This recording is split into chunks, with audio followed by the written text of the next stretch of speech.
2001년 가을, 지리산은 온통 붉고 노란빛으로 타오르고 있었다.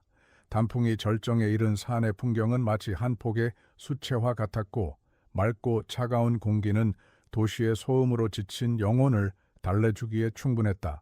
그 아름다운 풍경 속으로 김현우와 그의 여동생 김지연이 들어섰다.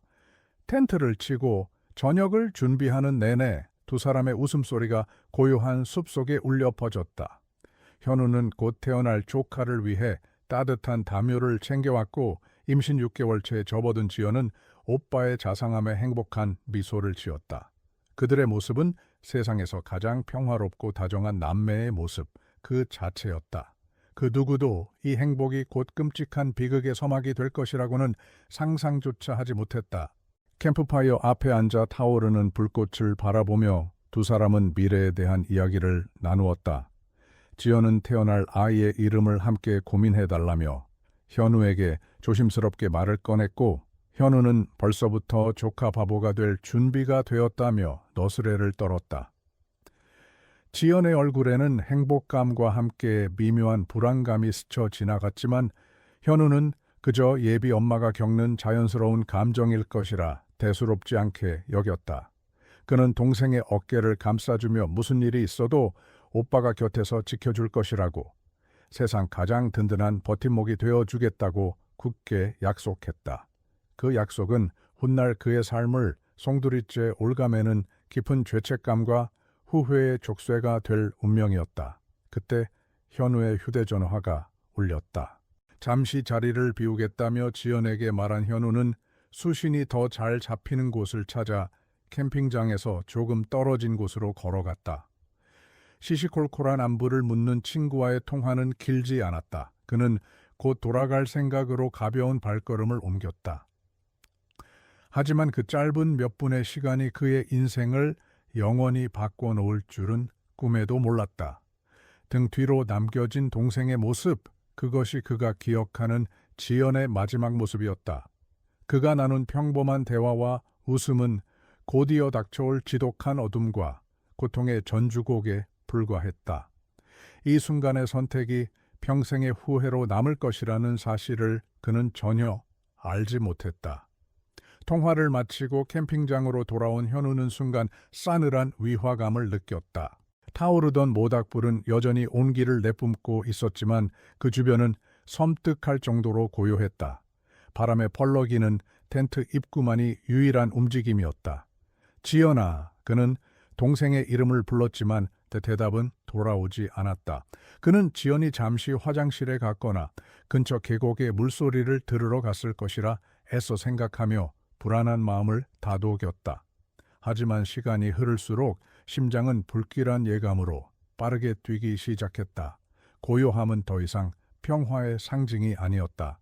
그것은 무언가 잘못되었다는 것을 알리는 거대한 경고음처럼 그의 뇌리를 강하게 강타하고 있었다.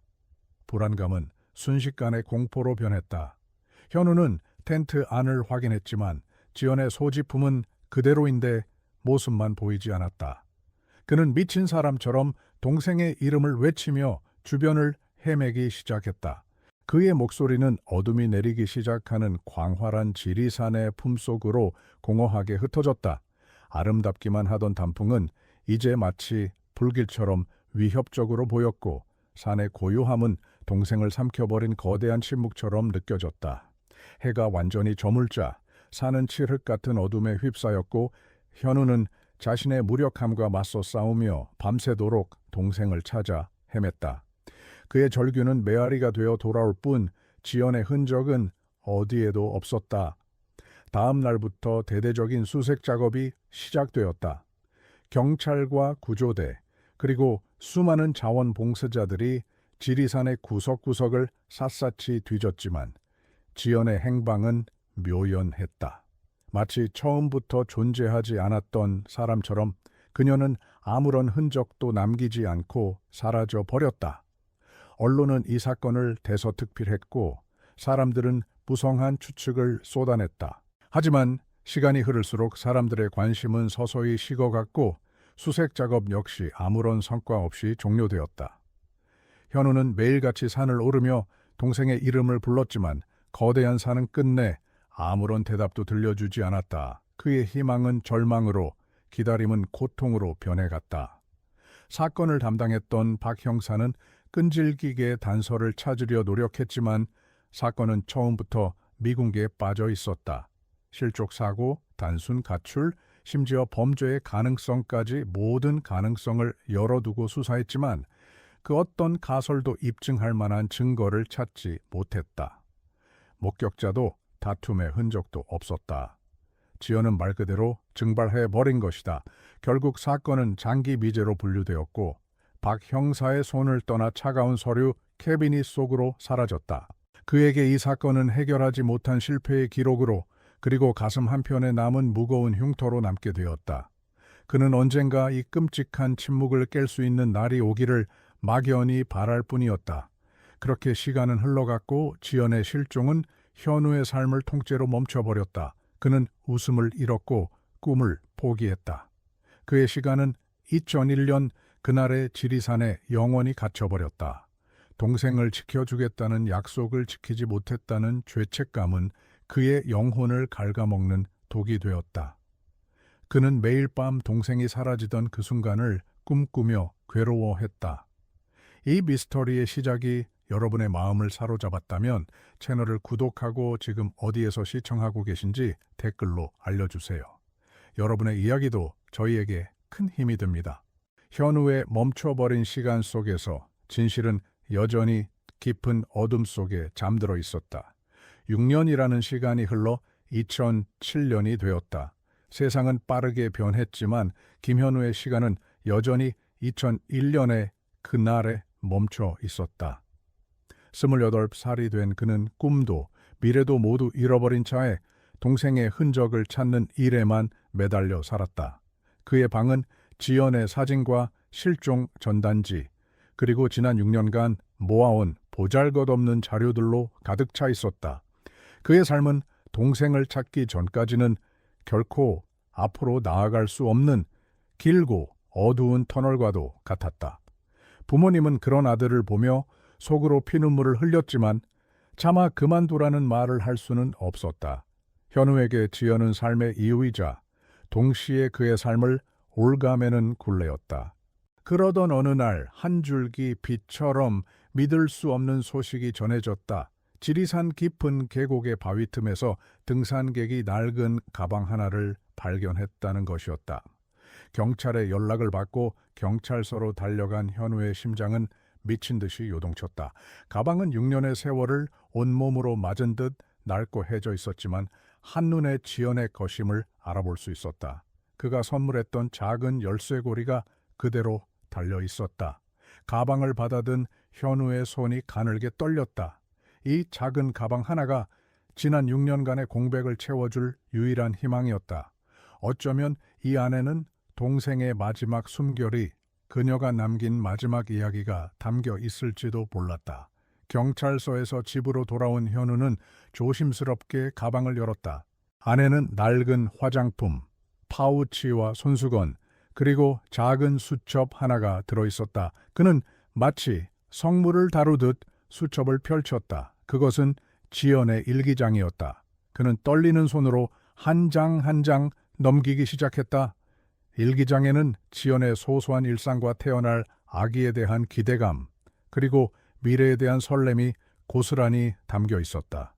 현우는 동생의 글씨를 따라 읽으며 눈물을 흘렸다. 마치 6년 전에 지연이 바로 곁에서 속삭여주는 것만 같았다. 그에게 이 일기장은 단순한 유품이 아니었다. 그것은 멈춰버린 동생의 시간을 다시 흐르게 할 유일한 열쇠였다. 일기장을 계속 읽어내려 가던 현우는 충격적인 내용과 마주했다. 일기장의 뒷부분에는 지연이 비밀리에 만나던 연인에 대한 이야기가 적혀 있었다. 그의 이름은 이태준. 지역에서 성공한 사업가이자 가정이 있는 유부남이었다. 지연은 그를 진심으로 사랑했지만 동시에 그의 아내에게 들킬까봐 두려워하고 있었다. 그리고 가장 결정적인 내용은 임신 사실을 이태준에게 알린 후 그의 태도가 차갑게 변했다는 대목이었다. 태준 씨가 무섭다. 그의 눈빛이 예전 같지 않다. 나와 아기를 버릴지도 모른다는 생각에 잠을 이룰 수가 없다. 이 문장은 현우의 심장에 비수처럼 날아와 박혔다. 단순한 실족 사고가 아니었다. 현우의 머릿속에서 모든 퍼즐 조각이 새로 맞춰지기 시작했다. 지연의 실종은 이태준이라는 남자와 깊숙이 연관되어 있을 가능성이 높았다. 6년간 그를 짓눌러 왔던 죄책감과 슬픔은 순식간에 차가운 분노로 바뀌었다. 그는 더 이상 무기력한 피해자가 아니었다. 반드시 진실을 밝혀내고 만약 그가 범인이라면 지연의 목까지 죗값을 치르게 하겠다고 굳게 다짐했다. 그의 눈빛은 6년 만에 처음으로 삶의 목표를 찾은 사람처럼 이글거리기 시작했다. 그는 일기장을 품에 안고 곧장 한 사람을 찾아 나섰다. 바로 6년 전 사건을 담당했던 박 형사였다. 수소문 끝에 찾아간 박 형사의 집은 퇴직한 형사의 것이라고는 믿기지 않을 정도로 초라하고 쓸쓸했다. 알코올에 의존하며 무기력한 하루를 보내고 있던 박 형사는 현우를 보자마자 귀찮다는 표정을 지었다. 그는 이미 끝난 사건이라며 더 이상 자신을 찾아오지 말라고 차갑게 말했다.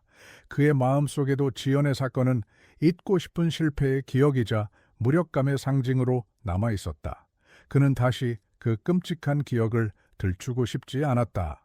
하지만 현우는 포기하지 않았다. 그의 눈빛은 과거의 상처에 갇혀 사는 늙은 형사의 마음을 흔들기에 충분할 정도로 절박하고 뜨거웠다. 현우는 박 형사 앞에 지연의 일기장을 내밀었다. 처음에는 거부하던 박 형사도 마지못해 일기장을 읽기 시작했다. 이태준의 이름과 지연의 두려움이 담긴 마지막 페이지를 읽는 그의 눈빛이 서서히 변하기 시작했다. 그의 내면에서 잠들어 있던 늙은 형사의 본능이 꿈틀거렸다. 이것은 단순한 미제 실종 사건이 아니었다. 명백한 동기를 가진 유력한 용의자가 존재하는 살인 사건일 가능성이 높았다. 박 형사는 술병을 치우고 자리에서 일어났다. 그의 눈에는 오랜만에 형사의 날카로운 빛이 되살아나고 있었다. 그는 현우에게 함께 진실을 파헤쳐보자고 이번에야말로 반드시 그날의 진실을 밝혀내자고 말했다. 그렇게 현우와 박 형사의 위태로운 동행이 시작되었다. 그들은 먼저 이태준에 대해 조사하기 시작했다.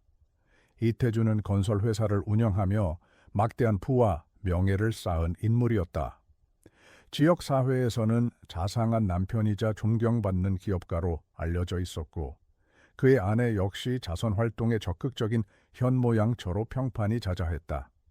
겉으로 보기에는 흠잡을 데 없이 완벽한 가정이었다. 하지만 현우는 그 완벽한 가면 뒤에 숨겨진 추악한 진실이 있을 것이라고 확신했다. 지연의 일기장이 그 증거였다. 그들은 이 철옹성 같은 남자의 가면을 벗겨내기 위한 계획을 세우기 시작했다. 며칠 후 현우와 박 형사는 이태준의 회사로 직접 찾아갔다. 최고급 슈트를 차려입은 이태준은 갑작스러운 방문에도 당황한 기색 없이 그들을 맞이했다. 그는 김지연이라는 이름을 듣자마자 잠시 표정이 굳었지만 이내 모르는 사람이라며 시치미를 뗐다. 박 형사가 날카롭게 그의 과거 행적을 추궁했지만 이태준은 유능한 변호사를 대동한 채 모든 질문에 막힘없이 대답했다. 그는 오히려 현우와 박 형사를 정신 나간 스토커 취급하며 다시 한번 자신을 찾아오면 명예훼손으로 고소하겠다는 협박까지 서슴지 않았다. 그의 태도는 오만했고 눈빛은 얼음장처럼 차가웠다. 이태준과의 첫 만남은 처참한 실패로 끝났다. 그들은 그의 철저한 방어벽 앞에서 아무런 소득도 얻지 못했다. 오히려 그의 힘과 영향력만 다시 한번 확인했을 뿐이었다. 사무실을 나온 현우는 무력감에 휩싸였다. 거대한 벽에 부딪힌 기분이었다. 박 형사는 그런 현우의 어깨를 두드리며 처음부터 쉬울 리 없는 싸움이었다고 위로했다. 그는 이태준처럼 교활한 자들은 정면으로 부딪히기보다 그의 주변을 탐색하며 약한 고리를 찾아내야 한다고 조언했다. 그들은 포기하지 않고 이태준의 주변 인물들을 상대로 탐문을 시작하기로 했다. 진실을 향한 길은 멀고도 험난했다. 그들의 조사가 시작되자 이태준의 압박도 본격화되었다.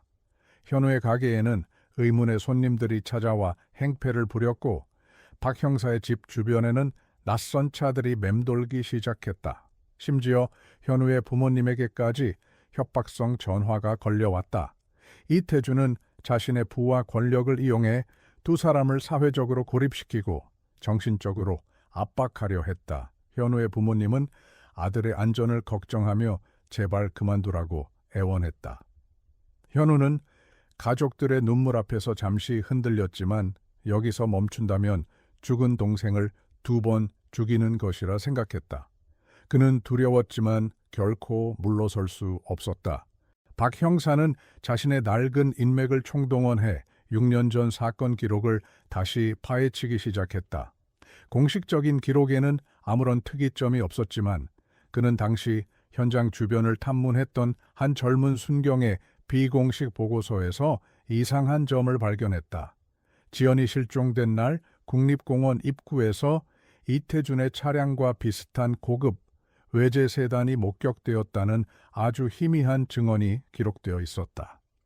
당시에는 단순한 참고 사항으로 무시되었던 이 기록이 이제는 사건의 향방을 가를 중요한 단서가 될 수 있었다.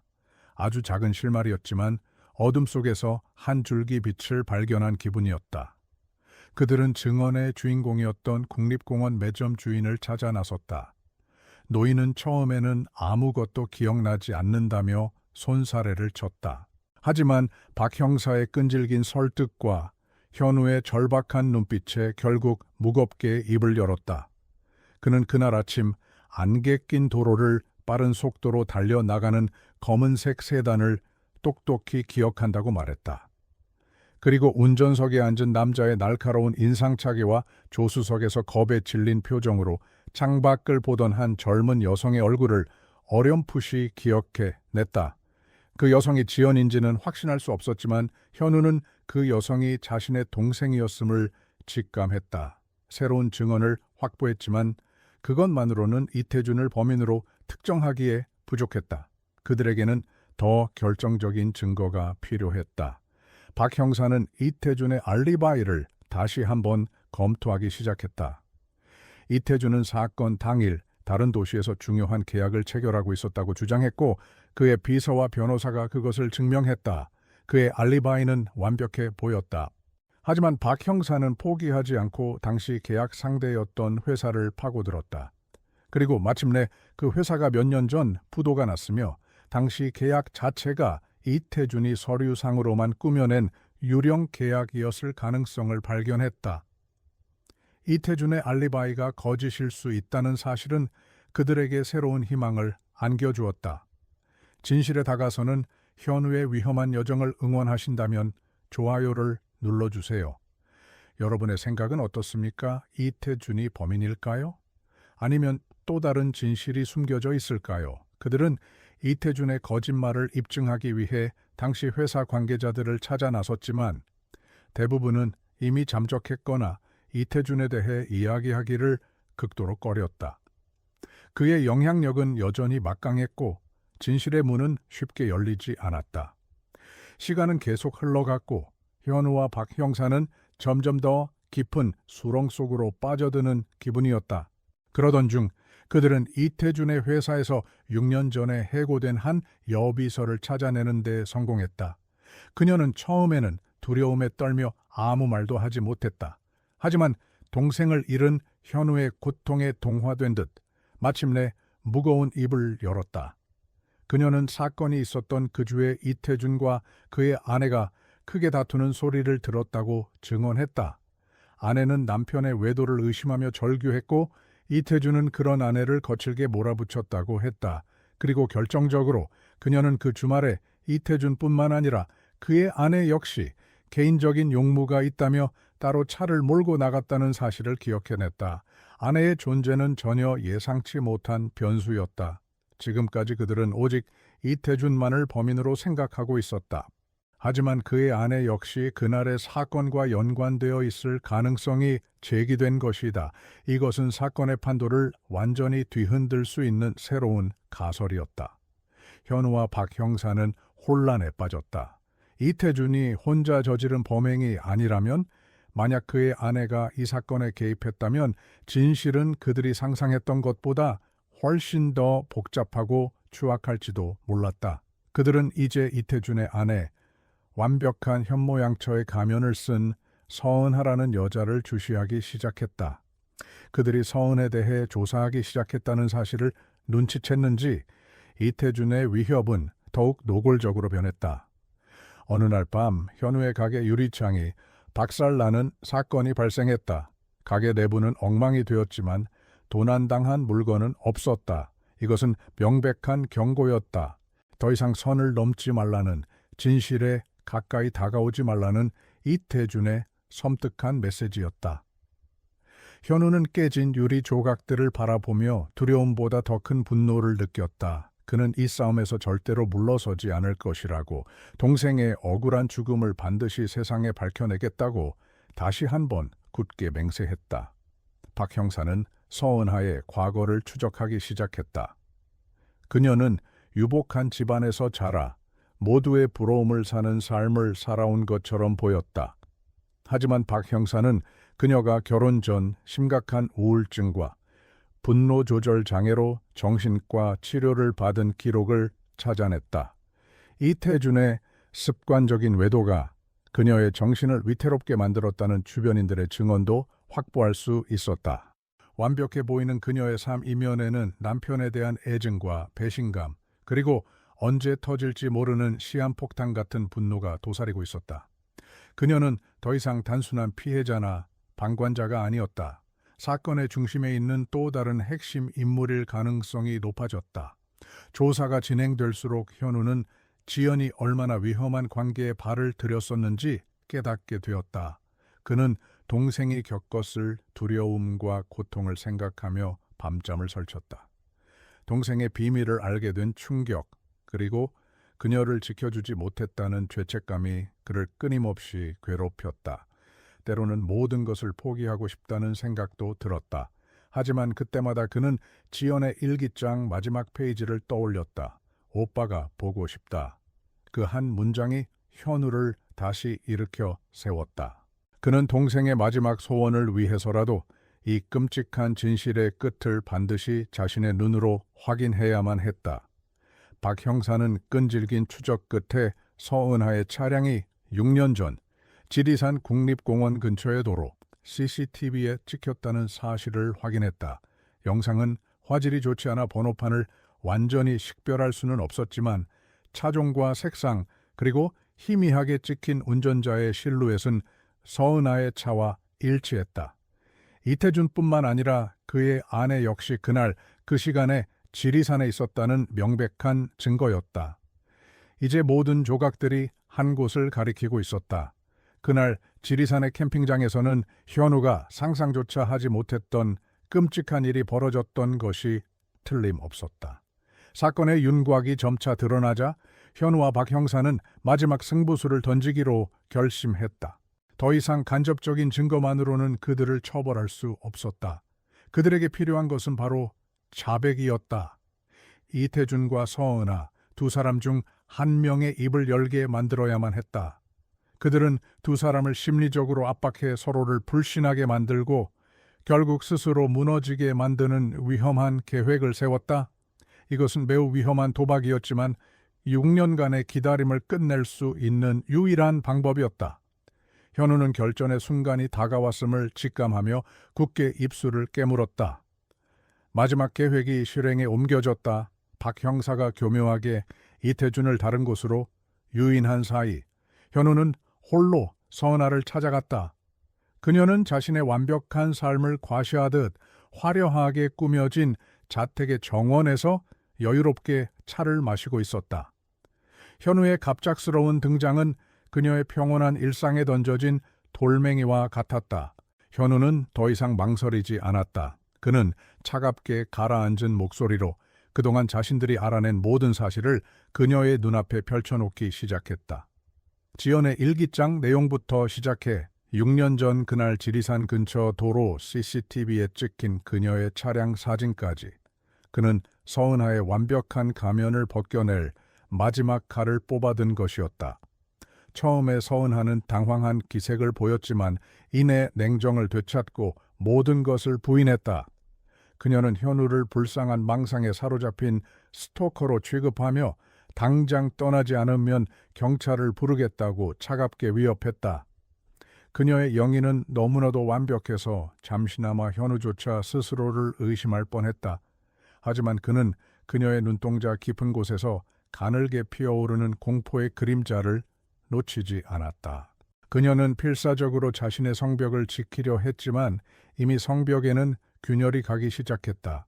현우는 여기서 물러서면 영원히 진실을 묻어버리게 될 것이라고 직감했고 마지막 심리적 압박을 가하기로 결심했다. 현우는 공격적인 태도를 거두고 대신 슬픔과 연민이 뒤섞인 목소리로 말했다. 그는 지연의 일기장을 꺼내 그녀가 남편 이태준에게 얼마나 기만당했는지 그리고 얼마나 외로워했는지를 담담하게 읽어 내려갔다. 그는 서은하를 가해자의 공범이 아닌 이태준이라는 한 남자에게 똑같이 배신당한 또 다른 피해자로 규정했다. 당신도 내 동생도 결국 같은 사람에게 상처받은 겁니다. 지연이는 당신의 적이 아니었어요. 현우의 말은 날카로운 비수처럼 그녀의 심장을 파고들었다. 자신을 공격하던 적이 갑자기 자신의 고통을 이해한다는 듯이 말하자 그녀의 단단했던 방어막이 급격하게 흔들리기 시작했다. 결정적인 순간 현우는 품속에서 빛바랜 사진 한 장을 꺼냈다. 지리산에서 찍은 지연의 마지막 모습이었다. 임신한 배를 소중하게 감싸 안고 세상 가장 행복한 미소를 짓고 있는 사진이었다. 그는 사진을 서은하의 눈앞에 내밀며 떨리는 목소리로 물었다. 이 아이가, 이 뱃속의 생명이 그저 사랑해서는 안 될 사람을 사랑했다는 이유만으로 사라져야 했습니까? 그 순간 서은하의 무언가가 무너져 내렸다. 사진 속 지연의 행복한 미소는 지난 6년간 그녀를 괴롭혀온 죄책감의 실체였고 현우의 질문은 그 죄책감을 봉인하고 있던 자물쇠를 부수는 망치와도 같았다. 결국 서은하의 입에서 참아왔던 울음이 터져 나왔다. 그녀의 완벽했던 화장은 눈물로 범벅이 되었고 우아했던 몸짓은 절망으로 무너져 내렸다. 그녀는 바닥에 주저앉아 오열하며 6년간 묻어두었던 그날의 진실을 토해내기 시작했다. 남편의 외도를 확신하고 미행을 시작했다는 것, 그리고 마침내 지리산의 외딴 캠핑장에서 남편이 지연과 함께 있는 모습을 목격했다는 것까지. 그녀의 자백은 단순한 고백이 아니었다. 그것은 6년 동안 그녀의 영혼을 갉아먹었던 지옥 같은 고통의 절규였고 뒤늦게나마 용서를 구하는 처절한 속죄의 시작이었다. 그녀의 고백과 함께 장면은 6년 전 그날의 지리산으로 돌아갔다. 서은하는 나무 뒤에 숨어 남편이 지연에게 낙태를 종용하며 돈 봉투를 내미는 장면을 목격했다. 지연이 울면서 거부하자 이태준은 거칠게 그녀를 몰아붙였다. 그 순간 이성을 잃은 서은하가 그들 앞에 나타났다. 세 사람의 격렬한 언쟁은 곧 몸싸움으로 번졌다. 배신감에 휩싸인 아내, 모든 것을 잃을까 두려운 남편, 그리고 자신의 아이를 지키려는 어린 엄마. 그들의 절망과 분노는 좁은 절벽 끝에서 위태롭게 충돌하며 파국으로 치닫고 있었다. 비극은 한순간에 일어났다. 이태준과 지연이 실랑이를 벌이는 사이 질투와 분노에 눈이 먼 서은하가 지연을 향해 달려들었다. 사라져버려. 그녀의 절규와 함께 그녀는 온 힘을 다해 지연을 절벽 아래로 밀어버렸다. 아무런 저항도 하지 못한 채 지연은 짧은 비명과 함께 까마득한 어둠 속으로 사라졌다. 순식간에 벌어진 일이었다. 그것은 계획된 살인이 아니었다. 남편에 대한 배신감과 자신의 삶이 무너질지도 모른다는 공포가 만들어낸 충동적이고 끔찍한 비극의 절정이었다. 현재의 시간, 서은하는 모든 것을 털어놓고 넋 나간 사람처럼 흐느끼고 있었다. 그녀의 고백으로 모든 진실이 드러났다. 지연을 죽음으로 내몬 것은 서은하의 충동적인 분노였지만 그 이후에 모든 것을 계획하고 은폐한 것은 바로 이태준이었다. 그는 아내의 죄를 덮어주는 동시에 자신의 사회적 지위와 가정을 지키기 위해 아내를 영원한 공범으로 만들었다. 그는 차갑고 신속하게 지연의 시신을 유기했고 완벽한 알리바이를 조작했으며 지난 6년간 아무 일도 없었다는 듯 살아왔다. 현우는 상상조차 하지 못했던 끔찍한 진실 앞에서 그대로 얼어붙어 버렸다. 서은하의 자백이 끝나자마자 밖에서 기다리고 있던 박 형사가 경찰과 함께 들이닥쳤다. 대한민국을 떠들썩하게 했던 완벽한 부부 이태준과 서은하는 그들의 화려한 저택에서 차가운 수갑을 차고 체포되었다. 그들의 범죄 행각은 언론을 통해 낱낱이 공개되었고 그들이 쌓아 올린 명성과 부의 성은 하루아침에 무너져 내렸다. 현우는 무너지는 그들을 보면서도 아무런 통쾌함을 느끼지 못했다. 그의 마음속에는 오직 6년 만에 밝혀진 진실의 참담한 무게와 동생에 대한 미안함, 그리고 지독한 허무함만이 소용돌이치고 있었다. 길고 길었던 싸움은 끝났지만 그의 마음에는 승리의 기쁨 대신 깊은 상처만이 남았다. 서은하의 진술을 토대로 지리산에 대한 수색이 다시 시작되었다. 그리고 며칠 후 마침내 그녀가 지목한 깊은 바위 틈 아래에서 지연의 유해가 발견되었다. 6년이라는 긴 시간 동안 차가운 땅 속에 묻혀있던 동생의 흔적은 현우의 가슴을 무너지게 했다. 하지만 동시에 그는 기이한 안도감을 느꼈다. 더 이상 동생이 어디선가 살아있을지도 모른다는 헛된 희망에 매달리지 않아도 되었다. 이제야 비로소 동생을 집으로 데려올 수 있게 된 것이다. 지연의 유해는 가족의 품으로 돌아왔고 그것은 끔찍한 비극의 끝이자 아주 길고 고통스러운 애도의 시작을 의미했다. 얼마 후 지연과 그녀의 뱃속 아기를 위한 작은 장례식이 치러졌다. 하늘에서는 마치 그들의 슬픔을 위로하듯 차가운 가을 비가 내렸다. 현우는 동생의 영정 사진 앞에서 6년 만에 처음으로 소리내어 울었다. 그동안은 슬퍼할 자격조차 없다고 스스로를 다그쳤지만 이제는 마음껏 동생을 위해 울어줄 수 있었다. 죄책감과 분노, 미스터리로 뒤엉켜 있던 감정들이 뜨거운 눈물과 함께 씻겨 내려가는 듯했다. 장례식은 끝났지만 현우는 알고 있었다. 이것은 끝이 아니라 새로운 시작이라는 것을, 동생을 가슴에 묻고 남은 자의 몫을 살아내야 하는 힘겨운 여정의 시작이었다. 시간이 흘러 이태준과 서은하는 법의 심판을 받고 죗값을 치르게 되었다. 세상은 또 다른 사건들로 시끄러웠고 사람들의 기억 속에서 지연의 이야기는 서서히 잊혀갔다. 하지만 현우의 삶은 조금씩 제자리를 찾아가고 있었다. 그는 문을 닫았던 가게를 다시 열었고 그를 걱정해 주던 사람들과 다시 만나기 시작했다. 그의 얼굴에서 웃음이 완전히 돌아온 것은 아니었지만 더 이상 과거에 갇혀 사는 유령 같은 모습은 아니었다. 6년 동안 그를 짓눌렀던 알 수 없는 진실이라는 감옥에서 벗어나 그는 비로소 현재를 살아갈 용기를 얻게 된 것이다. 어느 맑은 날 현우는 지연의 묘를 찾았다. 그는 정성껏 무덤가를 정리하고 새로 피어난 들꽃 한 다발을 올려놓았다. 그리고 품속에서 작은 나무 세 조각을 꺼내 묘비 옆에 조심스럽게 놓아주었다. 그가 태어나지 못한 조카를 위해 밤새 직접 깎아 만든 선물이었다. 그는 한참 동안 아무 말 없이 동생의 묘비를 어루만졌다. 미안하다는 말도 고맙다는 말도 하지 않았다. 대신 그는 앞으로 어떻게 살아갈 것인지, 동생의 몫까지 얼마나 열심히 살아낼 것인지를 담담하게 이야기했다. 그의 목소리에는 슬픔이 배어 있었지만 그 안에는 분명한 삶의 의지가 담겨 있었다. 현우가 묘지를 떠나 햇살 속으로 걸어 들어가는 뒷모습 위로 이야기는 막을 내린다. 그의 길고 외로웠던 여정은 끝났지만 진실이 남긴 상처는 그의 삶에 영원히 함께할 것이다.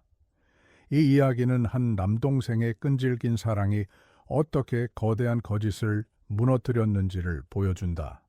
또한 아무리 끔찍한 진실이라도 그것을 마주해야만 비로소 진정한 치유가 시작될 수 있다는 것을 우리에게 말해준다.